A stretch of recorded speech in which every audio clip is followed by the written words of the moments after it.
তো স্টুডেন্ট আজকে ক্লাস আমরা কোনো প্র্যাকটিক্যাল নয় বরঞ্চ প্র্যাকটিক্যাল করার জন্য একটা ইম্পর্টেন্ট সলিউশন নিয়ে হচ্ছে তোমাদের সাথে ডিসকাস করব। যদি আমরা ভালো করে নামে খেয়াল করি তাহলে দেখতে পাবো এটা কিন্তু অ্যামোনিয়াম হাইড্রোক্সাইড। মানে অ্যামোনিয়া কিন্তু নর্মালি জলে কিন্তু অত্যন্ত দ্রাব্য, কিন্তু এটাকে জলে ছাড়া আমরা চাইলে আলাদা কালেক্ট করতে পারি, কিন্তু সেক্ষেত্রে এটা কিন্তু অনেক বেশি ডেঞ্জারাস হতে পারে। তবে এর পিছনে অনেকগুলো রিজন আছে। ফার্স্ট রিজন আমরা বলতে পারি এটা হচ্ছে উদ্বায়ী পদার্থ।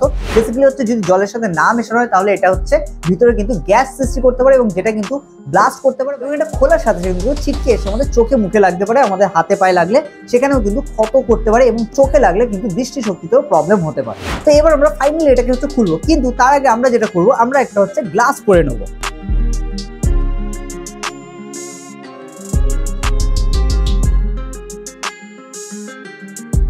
এই দেখো এখানে কিন্তু হালকা একটা কিন্তু এর মধ্যে ভেপার আকারে ছিল, বাষ্প আকারে, এবং এটাই ছিটকে হচ্ছে চোখে আসতে পারে। ঠিক আছে, আরেকটা জিনিস, এখন কিন্তু রুমের মধ্যে একটা বাজে দুর্গন্ধ পাওয়া যাচ্ছে এবং এটা কিন্তু টয়লেটের যে গন্ধ তোমরা পাও, মানে টয়লেট করার পর জল না দিলে ঠিক যে গন্ধ পাওয়া যায় তার থেকেও তীব্র, একই গন্ধ কিন্তু তার থেকেও তীব্র কিন্তু এটা থেকে বের হচ্ছে। ওকে, তো এই কারণে এগুলো থেকে কিন্তু নিজেদেরকে এবং হচ্ছে বাকিদেরকেও কিন্তু বাঁচিয়ে রাখা হচ্ছে দরকার, এবং তার সাথে সাথে এগুলো নিয়ে কিন্তু কখনো কোনো রকম হচ্ছে বন্ধুদের সাথে হোক বা ছোটদের সাথে হোক কোনো রকম মজা করো না।